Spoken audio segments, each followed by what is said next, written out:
Chapter 6, Health. We're talking about physical health. Chapter 6, Poor health hinders productivity. And the verses from 1 Corinthians 9:27, the Apostle Paul is talking, but I discipline my body and I bring it into subjection, lest when I preach to others, I myself should become disqualified. What an important verse. And I just want to tell you ahead of time that on Sunday, I just spoke for an hour and a half on this important topic. We're recording this. I'm actually recording this on Tuesday, July 15th. So that would have been Sunday, July 13th, 2005. And if you can find that message, find it July 13th, 2025. I talked about being a prisoner of appetite, and it fits in perfectly with this chapter.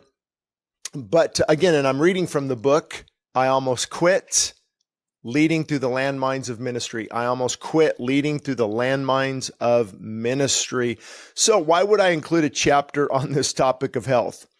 Well, because it's vitally important. Number one, a lack of discipline in this area leads to a lack of discipline in other areas. Number two, health plays an enormous and significant role in productivity, energy, and attitude, and it deeply affects our emotional health. Trust me, you'll feel so much better when you're controlling your desires rather than allowing your desires to control you. And then number three, fitness is not being discussed very often in the church, and it needs to be. Congregations, their children, and their pastors are sicker than previous generations, and very few are helping them heal. The physical affects the spiritual. Don't believe me? Just try getting just a few hours of sleep for a few nights, eat lots of junk food, loaded with caffeine and sugar, pop a Xanax before preaching, and see how you feel. No, don't do this. You get my point. If you don't make time for health, you should probably make time for illness. Did you catch what I just said? If you don't make time for your health, you should probably make time for illness. How are you going to live the rest of your life in regard to productivity, energy, mood, all those things that really matter? Something we don't talk about. It's been well stated that food is the most abused drug, while fasting remains the most forgotten cure. And exercise is the most underrated antidepressant. The stark reality is that the number one cause of most illnesses stems from a pervasive apathy, an apathy in regard to physical fitness and nutrition. You know, people either don't care about their health, or even when they do, they fail to take meaningful action, a trend that sadly includes many pastors. You are closest to operating at full capacity when you focus on both physical and spiritual health. Did you catch that? Yes, spiritual health is the priority, obviously, but your physical health affects so many other areas that it can no longer be ignored. Again, the physical will affect the spiritual. And if you think that health is too hard and expensive, wait until you get the bill for regret. Yes, you heard me correctly. If you think that health is too hard and too expensive, wait until you get the bill for regret.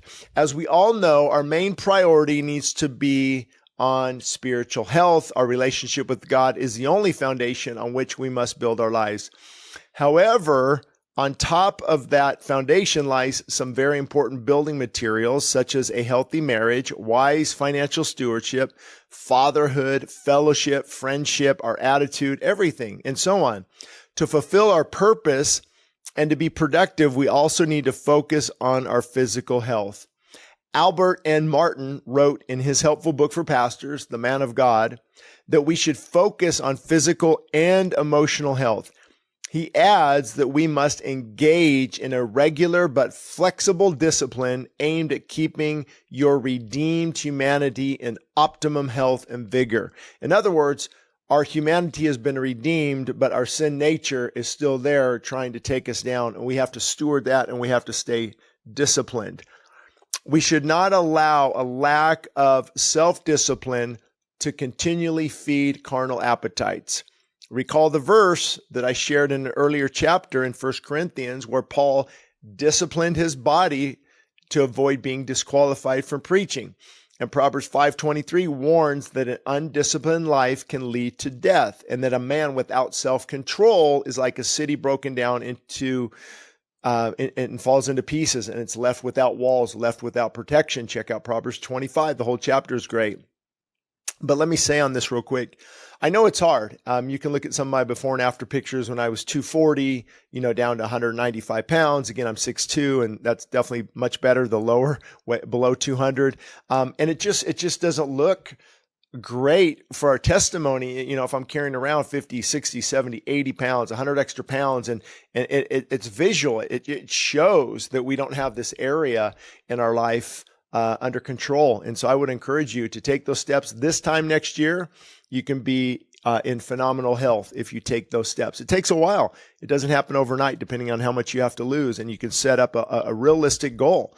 Even 6 months from now, 3 months from now, you're going to start feeling amazing and maybe even be down 10, 15, 20, 25 pounds, depending on what you do. And again, it's not about weight. However, the weight can really weigh us down. So it is important. Not if, but when. We should glorify God in our whole body, not just in certain parts. Many people, from John Owen, famous Puritan, to John Wesley and countless other preachers, regretted not focusing more on their health.